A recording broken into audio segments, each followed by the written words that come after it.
Hello friends, myself Rasika Pagaria from Araham College. See, in last lecture we studied about the uh, society. Apart from society, we studied the polity and administration under the Shanks. Like Satavahana period में कैसा था and all ये अपन ने पढ़ा. Then we saw the social conditions during the Shungas and Satavahanas.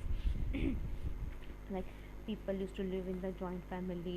Women को बहुत importance था उस वक्त, right? Women were allowed a personal property in the form of jewelry, clothing, etc. Then women also got good education. और अभी women's का दो class था, राइट? एक जो शादी के बाद भी पूरी पढ़ाई करती रहती है, टेक्स्ट करती रही वो, और दूसरा जो शादी के बाद पढ़ाई छोड़ देगी. देन उस वक्त मैरिज उनकी जाति में ही होते थे, बट फिर भी दो टाइप के पाए हुए हैं. That is the anuloma marriage, जिसके अंदर लड़का पैसे वाला रहता है, he belongs to higher caste and girl belongs to lower class. और दूसरा जो है इट वाज पार्टिलोमा, मतलब your girls belong to a higher class and the boy belongs to the lower class. इसमें इम्पोर्टेंस अलूमोना को दिया जाता था. Then will study the economic condition during the Shungas and Satavahanas. The period witnessed all around development in the field of agriculture, industry and trade. See, इस period में क्या हुआ? There was a complete development in the field of agriculture, industry and trade. Agriculture was the chief occupation of a large number of people. See, agriculture क्या था? Agriculture was an one of the important occupation, मतलब एक major occupation था large number of people का. Among the crops wheat, pulses, rice of different kinds, sesame, linseed, chorus greens, saffron, sugarcane, mustard, and large number of vegetables and fruits were grown. See, क्या क्या crop grow किए जाते थे? People used to grow crops like wheat, pulses, rice, sesame, then grains, saffron, sugarcane, और बहुत सारे fruits and vegetables people use to grow. Notable advancement in trade and industry is made during this period. See, अभी trade and industry भी बहुत अच्छे से flourish हुई इस इरा में. The literature of the period refers to 18 types of guilds. See, जो अपने को लिटरेचर मिला उस वक्त का, उसके अंदर से अपने को 18 टाइप्स ऑफ गिल्ड्स के बारे में पता चलता है. The guilds defined rules of work and the guilds define rules of work and control the quality of the finished product and it prices to safeguard both the artisans and the customers. See, ये जो guilds है वो they used to define the rule of work, वो कैसे काम करना है ये सब डिफाइन करते थे, क्वालिटी पे कंट्रोल रखते थे एंड दे मेड श्योर कि you have a proper finished goods. और प्राइस का भी ध्यान रखा जाता था. दोनों आर्टिसंस एंड कस्टमर्स दोनों के लिए प्राइस भी डिफाइन करते थे. The guilds also acted as a banker, financer and a trustee. See, the guilds क्या है? The guilds also acted as a banker, financer and a trustee.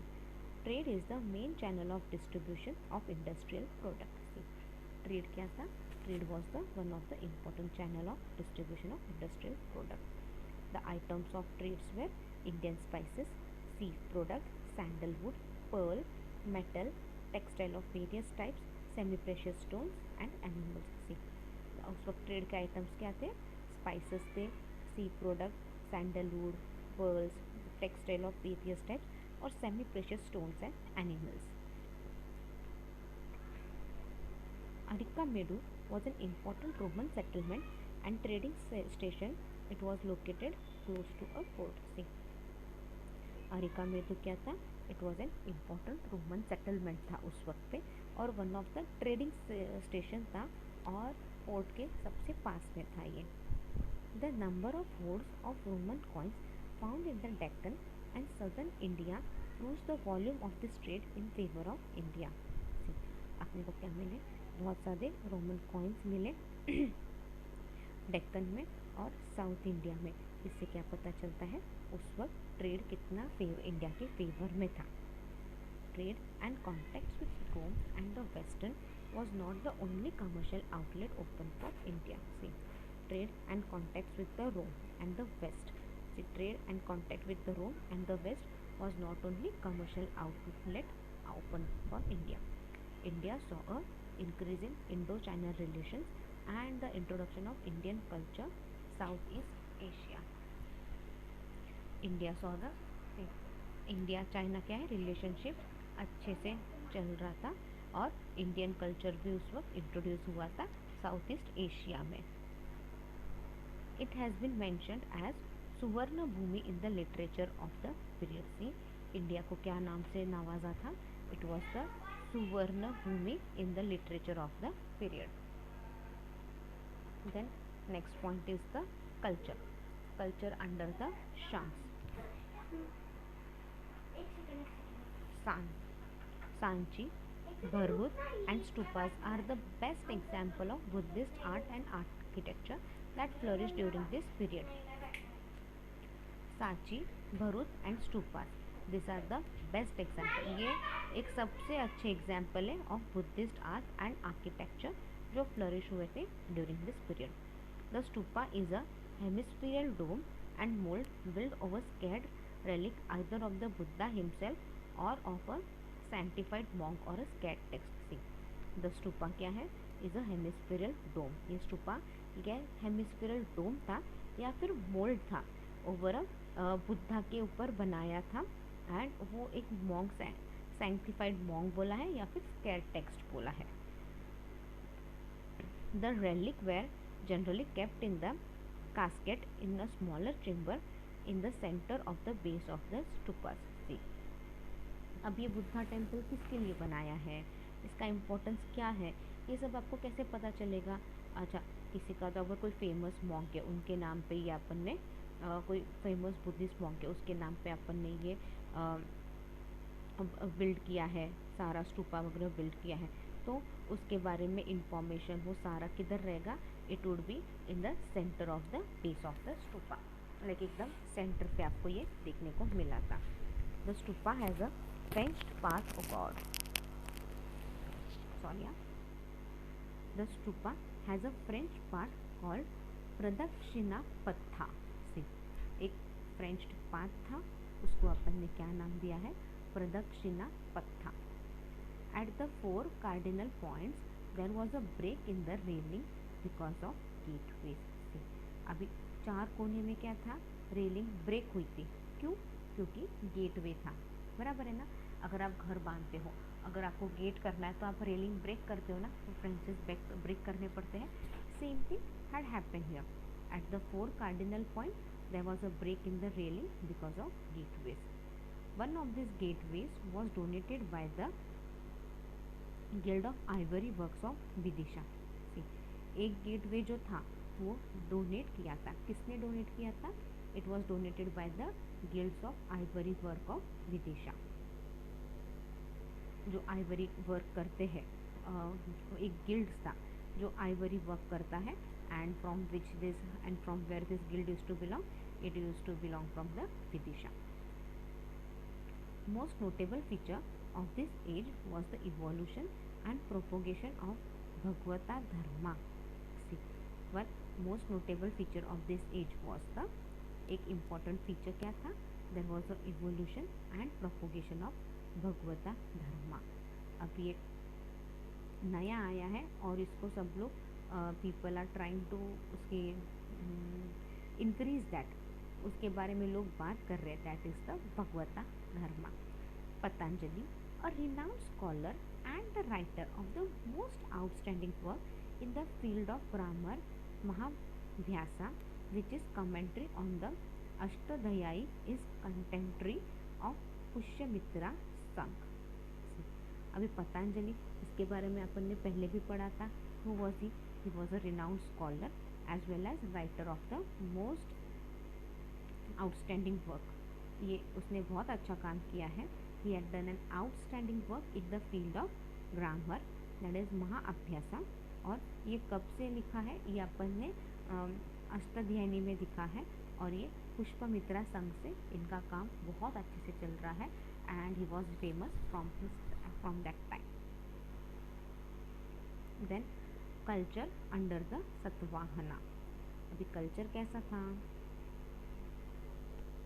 In the Satavahana phase the two common religious construction were the Buddhist temple which was called Chaitya and the monastery which was called Viharas. See, in the Satavahana phrase क्या है?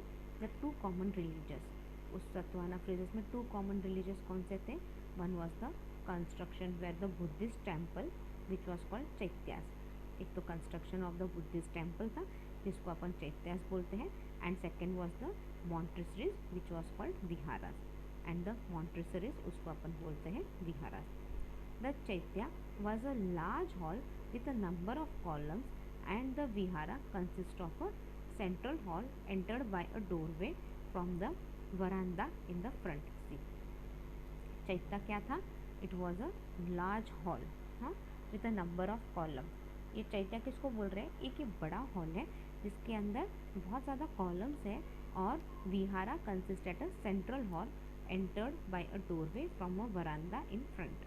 सी, और विहारा क्या होते थे यहाँ पे एक central hall रहता था जिसका सामने ही डोर रहता था, और वो डोर से आप बाहर निकलो, you will be going in the वरांडा, मतलब डोर से बाहर निकलो तो आपके सामने वरांडा रहेगा। The famous chaitya is that of Karle. See, the famous chaitya क्या है? ये कार्ले का जो है that is the one of the famous chaitya. It is about 40 metres long, 15 metres wide and 15 metres height. See, ये कितना बड़ा है? 40 मीटर्स लॉन्ग है, 15 मीटर्स वाइड है एंड 15 मीटर्स हाई है। The chaitya of Karle consist of the fairly complicated structures all cut into the rock. See, अभी जो chaitya of कार्ले है ये क्या है? ये मतलब पूरा रॉक कट करके बनाया है, बहुत ज़्यादा कॉम्प्लिकेटेड स्ट्रक्चर है बट बहुत ज़्यादा फिनिशिंग से बहुत अच्छे से बनाया हुआ है। The ceiling of a few of this chaityas displays an imitation of a barley vault with wooden ribs. जो सीलिंग है उधर का वो इतने अच्छे से वो वुडन रिब्स पे बना है, मतलब लकड़ी पे सारा सीलिंग किया है, जो भी किया है उधर का ऊपर का सारा काम वो सारा लकड़ी पे किया है, और बहुत ध्यान से और बहुत बारीकी से किया था वो काम। This point the impact of wooden construction in stone. से दिस पॉइंट क्या है? वो क्या है? उस पर से पता चलता है कि वुडन कंस्ट्रक्शन किया है स्टोन के ऊपर। सी, स्टोन को कितनी फाइन फिनिशिंग से स्टोन को ध्यान से कट किया, उस स्टोन पे उन्होंने वुडन काम किया, मतलब how amazing they were. The विहारास was excavated near the Chaityas for the residence of the monks during the rainy season। से अब ये विहारा क्यों बनाए थे नियर द चैत्यास के उधर? ताकि जब बारिश के सीज़न में वो मॉन्क्स के लिए रहने के लिए जगह बन सके, right, so that the monks can stay there safely. क्योंकि बारिश आएगी तो ये मॉन्क्स लोग कहाँ जाएंगे, कहाँ रहेंगे? तो अगर स्पेशली वो मॉन्क्स बुद्धिस्ट मॉन्क्स के लिए बना है तो what they used to get, पता है बाबा अभी बारिश का सीज़न आ रहा है तो अपने लिए इधर बनाया हुआ है, अपने इधर रेसिडेंस अपने लिए है यहाँ पे, ताकि बारिश से अपन कुछ महीनों के लिए बच सके। सो ये बुद्धिस्ट मॉन्क्स वगैरह जो थे they used to come and settle there during the rainy season. During the Satavahana period Andhra Pradesh is famous for the independent Buddha structure mostly in the form of stupas. अभी ड्यूरिंग सतवाना पीरियड क्या है? ये आंध्र प्रदेश क्या है? बहुत फेमस हुआ था for the Buddhist structure mostly in the form of stupas. See, Buddhist structure के लिए बहुत फेमस हुआ था and that was also in the form of stupas. The most famous of them are Amaravati and Nagarjuna Konda. जी, most famous क्या है? जहाँ पे बुद्धिस्ट का स्ट्रक्चर दिखता है, बुद्धिज़्म का लाइक बहुत इम्पोर्टेंस था उस वक्त आंध्र प्रदेश में, सब पता चलता है। There are the two most famous of them, एक तो था Amaravati and second one was the Nagarjuna Konda. ये अपन ने पढ़ा था शायद 2 या 3 लेक्चर पहले अपन ने ये पढ़ा था इसके बारे में, right. The official language of the Satavahanas was Prakrit. See, उनका लैंग्वेज कौन सा था? One of the official language of the Satavahanas was Prakrit, right. Prakrit क्या थी? उस वक्त लोगों को यही भाषा समझ में आती थी, प्राकृत भाषा। संस्कृत भाषा भी थी but most of the people use to find difficulties in Sanskrit language, and it was the toughest language that time. So this Prakrit भाषा ये क्या था, लोगों को आसानी से समझ में आती थी, उस वक्त की ये बोलचाल की भाषा थी. All inscriptions were composed in this language and written in the Brahmi script. See, जो भी इंस्क्रिप्शंस थे they were composed in this language और लिखा किस में जाता था, ब्राह्मी स्क्रिप्ट में लिखे जाते थे. क्वेश्चन आंसर्स दिए हैं पीछे आपको, लाइक शॉर्ट नोट्स है, ब्रीफ आंसर्स है, शॉर्ट आंसर्स है और एकदम शॉर्ट आंसर्स भी है. एकदम इजी आपको आसानी से आपके टेक्स्ट बुक में मिल जाएंगे. अगर फिर भी नहीं मिलते हैं then you can mail it to me. We are winded our first chapter here today. In next lecture onwards we'll start with the second chapter. Read the first chapter completely. If you have any doubt, just write the page number and in which class do you belong, like I'm in FYBA semester 2, ताकि मैं वो standard की book refer कर सकूँ and I can clear your doubts. My mail ID is rasika.pagaria@arahamedu.in. Thank you.